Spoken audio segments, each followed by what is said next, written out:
Bismillahirrahmanirrahim. Assalamualaikum warahmatullahi wabarakatuh. Halo teman-teman semuanya, apa kabar? Ketemu lagi dengan saya Dodi Ferdiansyah. Di video kali ini, saya akan membahas lanjutan dari materi tentang keamanan jaringan kemarin. Topik yang akan menjadi pembahasan kita kali ini adalah tentang dasar-dasar keamanan di jaringan wireless atau nirkabel. Nah, seperti yang teman-teman ketahui bahwa di dalam jaringan itu kan dibagi menjadi dua jenis jaringan ya. Yang pertama adalah jaringan kabel, dan yang kedua adalah jaringan nirkabel atau jaringan wireless. Secara fungsinya sih sama-sama saja, yaitu untuk menghubungkan antara satu komputer dengan komputer yang lainnya. Yang membedakan adalah dari sisi media transmisi datanya. Kalau yang kabel itu ya jelas alur komunikasi datanya yaitu menggunakan berbagai macam jenis kabel, mulai dari UTP, STP, koaksial, ataupun sampai dengan fiber optik. Nah, tetapi kalau wireless itu kita tidak menggunakan media transmisi berupa kabel, tetapi sudah menggunakan nirkabel. Maksud nirkabel di sini adalah komunikasi transmisinya itu menggunakan sinyal-sinyal atau radio frekuensi. Contohnya misalkan bisa menggunakan Bluetooth atau infrared, atau yang saat ini yang paling banyak digunakan itu adalah dengan menggunakan frekuensi radio tadi. Mungkin teman-teman saat di SMP atau di SMA, teman-teman pernah dengar istilah yang namanya gelombang radio, terus amplitude, terus ada juga yang namanya frekuensi. Salah satu jenis media wireless yang sering kita gunakan itu antara lain contohnya seperti infrared. Jenis transmisi ini dia menggunakan sinar dari infrared itu sendiri. Dan sinar ini dia dikeluarkan dari yang namanya dioda atau LED.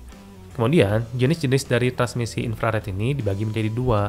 Ada yang disebut dengan direct infrared dan juga ada yang disebut dengan diffuse infrared. Kalau direct, emitter dengan detektornya dia harus point to point. Jadi tidak boleh ada yang menghalangi. Tetapi kalau diffuse infrared, sinar infrared itu dia bisa memantul dan menuju ke detektornya. Bisa melalui dinding atau bisa melalui kaca. Nah, contohnya pasti teman-teman sering pakai ya. Contohnya kayak remote TV atau remote AC. Bahkan smartphone saat ini dia sudah dilengkapi dengan yang namanya infrared juga. Jadi kita bisa melakukan remote TV dengan menggunakan smartphone. Atau kita bisa meremote AC dengan menggunakan smartphone. Tetapi infrared ini juga punya kelebihan dan kekurangan. Kelebihan dari infrared ini adalah dia tidak akan terganggu dari sinyal apapun.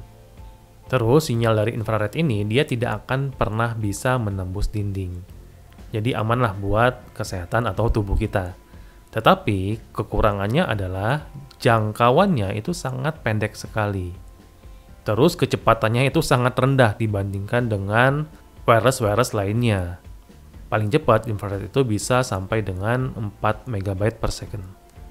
Terus infrared itu harus sejajar antara emitter dengan detektornya. Artinya harus membutuhkan line of sight. Tidak boleh ada pengganggu atau distraction di tengah-tengah antara emitter dan detektor. Ada lagi jenis transmisi wireless ini yang namanya radio frekuensi. Radio frekuensi atau RF ini sering kita temui di jaringan-jaringan WLAN. Contohnya digunakan pada teknologi hotspot. Tentu saja RF ini lebih baik dibandingkan dengan infrared, di mana RF ini dia bisa menembus dinding dan juga jangkauannya lebih luas dibandingkan dengan infrared. Tetapi radio frekuensi ini dia lebih kompleks dibandingkan dengan infrared. Karena kalau kita bicara radio frekuensi, kita akan bertemu dengan yang namanya transmission range atau jarak transmisinya, terus modulasi sinyal, dan juga akan berhubungan dengan interferensi.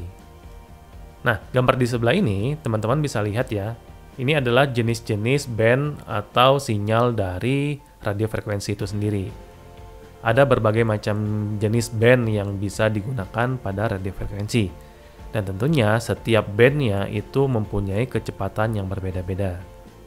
Mulai dari ELF atau Extremely Low Frequency yang bekerja di frekuensi 3-30 Hz sampai dengan Atmosphere Block Frequency di mana ABF ini dia bekerja di frekuensi di atas 300 GHz. Mungkin teman-teman tahu nggak atau pernah ingat nggak, ada yang namanya UHF, ada juga yang namanya VHF. Ya, itu teman-teman sering temukan ketika ingin melakukan searching channel-channel di TV-TV analog. Ternyata UHF dengan VHF ini itu adalah salah satu jenis band dari radio frekuensi. Frekuensi dan contoh-contoh penggunaannya teman-teman juga bisa lihat di gambar sebelah ini. Berbicara tentang transmisi sinyal yang ada di radio frekuensi ini, pasti akan berhubungan dengan jarak transmisinya. Nah, jarak transmisi ini itu akan berpengaruh atau tergantung oleh standar-standar yang digunakan dan juga lingkungan yang ada di sekitarnya. Umumnya, kalau bandwidth-nya rendah, itu pasti coverage areanya sangat luas. Tetapi kemampuan dalam penerimaan data dari klien akan berpengaruh juga terhadap posisi di titik transmisi itu sendiri. Jadi biasanya kalau misalkan kita menjauh dari titik transmisinya, otomatis pengiriman datanya akan semakin lambat. Ataupun sebaliknya, kalau misalkan pengen cepat, ya kita harus lebih dekat dengan titik transmisinya. Salah satu contoh alat yang biasanya kita gunakan itu adalah access point. Access point ini adalah sebuah alat elektronik yang berfungsi untuk menghubungkan antara jaringan network atau dapat melakukan transmisi atau menangkap sinyal wireless itu sendiri. Kemudian, perilaku dari sinyal terhadap radio frekuensi ini juga bermacam-macam. Beberapa faktor yang mempengaruhi behavior atau tingkah laku dari sebuah sinyal RF ini itu dipengaruhi oleh dua faktor. Yang pertama adalah gain, yang kedua adalah loss. Maksud dari gain ini adalah peningkatan terhadap power atau tenaga. Kalau loss itu adalah penurunan dari tingkat powernya. Jadi semakin tinggi gain yang kita terima dari sinyal atau frekuensi RF-nya, itu akan menjadi sinyal yang kita dapatkan semakin kuat. Tetapi sebaliknya, loss itu akan mempengaruhi sinyalnya menjadi lemah. Nah, beberapa hal yang mempengaruhi sinyal itu lemah antara lain adalah absorption, dan yang kedua adalah reflection. Absorption ini artinya sinyalnya akan terus melemah ketika dia menembus suatu objek. Contoh misalkan, ada user yang terhubung ke dalam access point di dalam ruangan dengan user yang ada di luar ruangan, itu sinyalnya atau kekuatan sinyalnya akan lebih besar didapatkan oleh user yang berada di luar ruangan dibandingkan dengan user yang di dalam ruangan. Karena kenapa? Karena sinyal tadi dia akan melemah ketika menembus tembok. Tetapi kalau reflection, sinyal radio frekuensi ini dia akan mantul ke semua objek-objek yang ada di sekitarnya. Semakin banyak sinyal itu mantul, maka kekuatan sinyalnya akan semakin rendah atau semakin lemah. Terus faktor yang mempengaruhi yang lain adalah ada yang namanya scattering. Scattering ini itu kalau misalkan ada satu benda atau satu objek kecil yang teksturnya itu tidak rata. Sehingga ketika ada sinyal RF mantul ke dalam objek tersebut, sinyalnya itu akan mantul secara tidak terarah. Kemudian ada juga yang namanya refraction. Refraction ini terjadi ketika arah dari sinyal RF-nya itu berubah atau bengkok. Hal ini bisa terjadi, mungkin bisa karena udara. Ketika ada udara yang sangat kuat berhembus, maka itu akan berpengaruh juga terhadap yang namanya sinyal RF tadi. Nah, ini disebut dengan refraction. Kemudian ada juga yang namanya diffraction. Ini hampir sama dengan refraction tadi. Dan faktor yang terakhir ada yang namanya voltage standing wave ratio atau VSWR. Di mana VSWR ini dia disebabkan oleh perbedaan antara perangkat-perangkat yang digunakan di dalam jaringan tadi. Perbedaan perangkat kadang-kadang juga akan berpengaruh terhadap tenaga atau voltase dari perangkat wireless tersebut. Dan itu juga akan mempengaruhi dari kekuatan sinyal. Kemudian, radio frekuensi ini dia akan menggunakan atau mentransmisikan dengan menggunakan sinyal. Seperti yang sudah teman-teman pernah pelajari, yang namanya sinyal itu kan biasanya dibagi menjadi dua jenis. Yang pertama itu ada yang namanya sinyal analog, dan yang kedua ada yang namanya sinyal digital. Pada radio frekuensi pun sama, RF itu menggunakan analog dan digital. Tetapi ketika ingin mengirimkan data menggunakan sinyal analog, itu harus dikonversikan dulu menjadi sinyal digital. Pada sinyal analog itu ada metode modulasi, di mana metode modulasi ini itu ada 3 jenis. Yang pertama adalah ada yang namanya AM atau amplitude modulation, ada yang namanya FM atau yang namanya frequency modulation, dan ada yang namanya PM, yaitu phase modulation. Pasti teman-teman pasti nge nih, ada AM, ada FM, ada PM. Ya, itu teman-teman biasanya ketemu di sinyal radio. Contoh perbandingan ketiga metode ini teman-teman bisa lihat di gambar sebelah. Untuk sinyal digital, modulasinya itu dia lebih superior atau lebih tinggi, lebih bagus dibandingkan dengan analog. Tentunya ada beberapa alasan yang bisa menjadikan digital ini lebih baik dibandingkan dengan analog. Yang pertama adalah efisiensi dari penggunaan bandwidth-nya. Yang kedua, sangat sedikit permasalahan yang ditemukan yang berhubungan dengan interferensi. Terus yang ketiga juga berhubungan dengan error correction atau perbaikan dari sisi errornya ketika kita bicara hubungan dengan sistem digital. Terus kelebihan terakhir adalah penggunaan dayanya itu sangat rendah ketika melakukan transmisi data. Nah, itulah penjelasan secara umum tentang dasar-dasar dari jaringan wireless. Nah, sekarang jika teman-teman sudah mulai memahami dasar-dasar wireless tadi, sekarang kita akan mencoba untuk mengamankan jaringan wireless itu sendiri. Untuk mengamankan jaringan wireless atau istilahnya saya sebut dengan WLAN, ya, Wireless Local Area Network, teman-teman harus lebih familiar dengan istilah-istilah seperti wireless komponen atau komponen-komponen yang ada pada jaringan wireless, terus berhubungan dengan topologi, terus berhubungan juga dengan jarak transmisi dan frekuensi, dan yang terakhir adalah metode-metode dalam mengidentifikasi dan mengeliminasi sumber-sumber interferensi yang ada.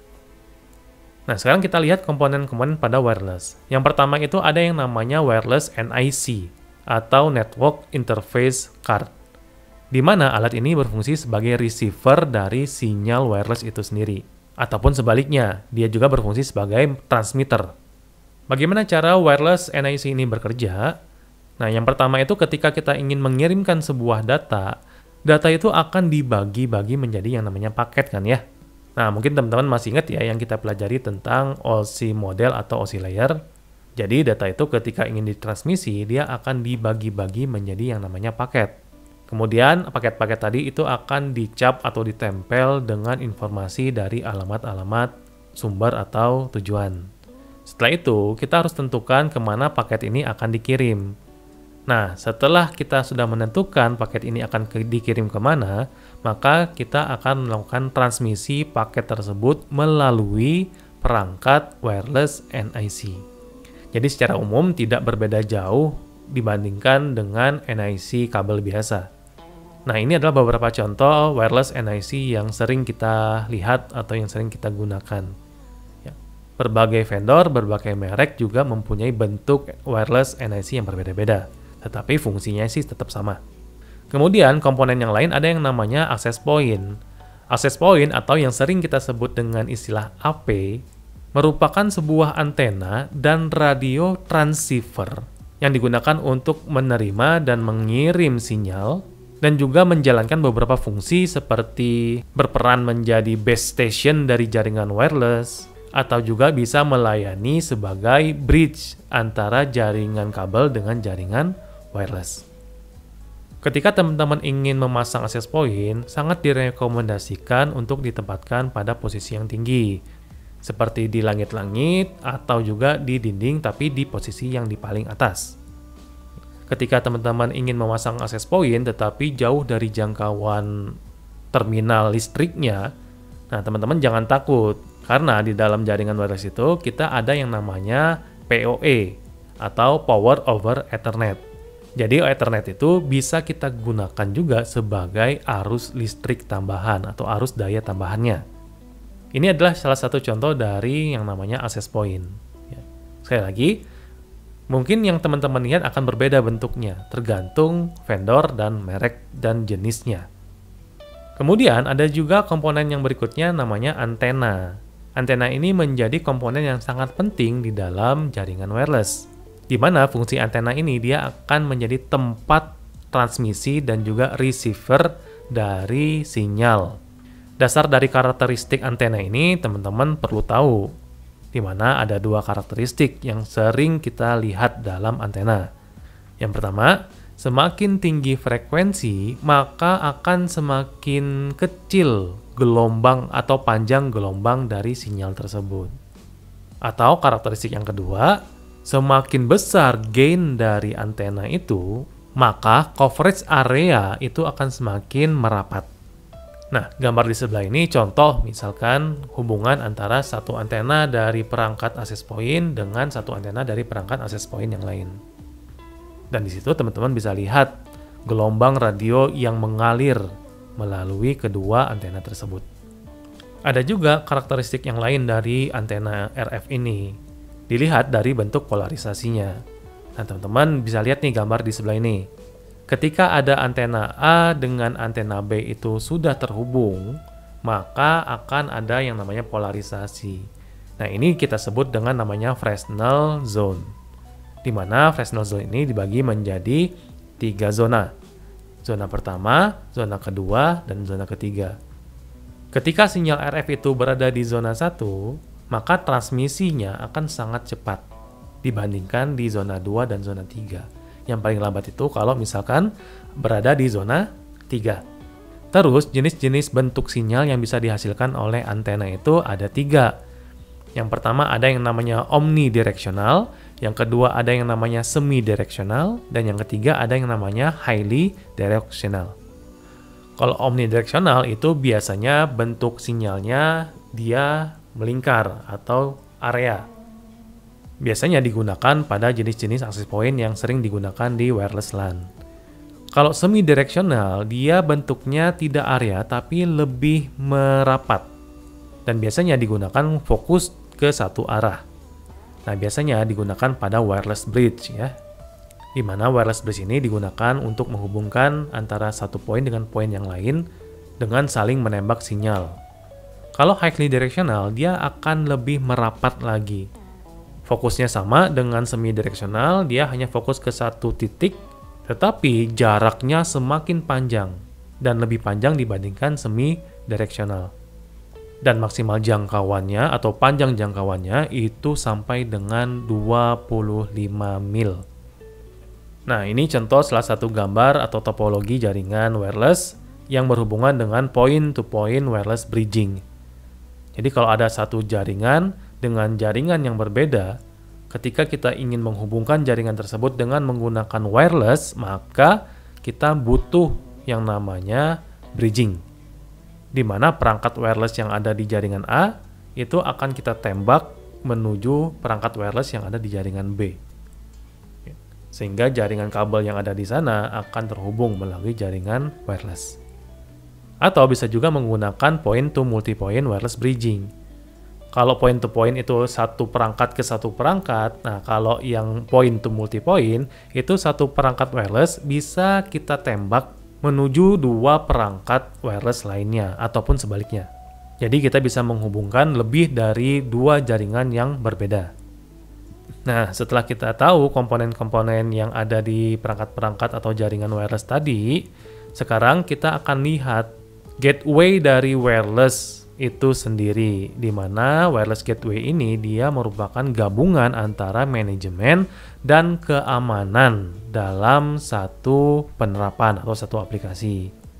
Wireless gateway ini dia bisa menjalankan beberapa fungsi, misalkan seperti fungsi buat autentikasi, terus fungsi buat enkripsi, fungsi buat intrusion detection, ada fungsi juga untuk perlindungan dari program-program malware, bandwidth management, dan juga mengelola jaringan-jaringan tersentralisasi.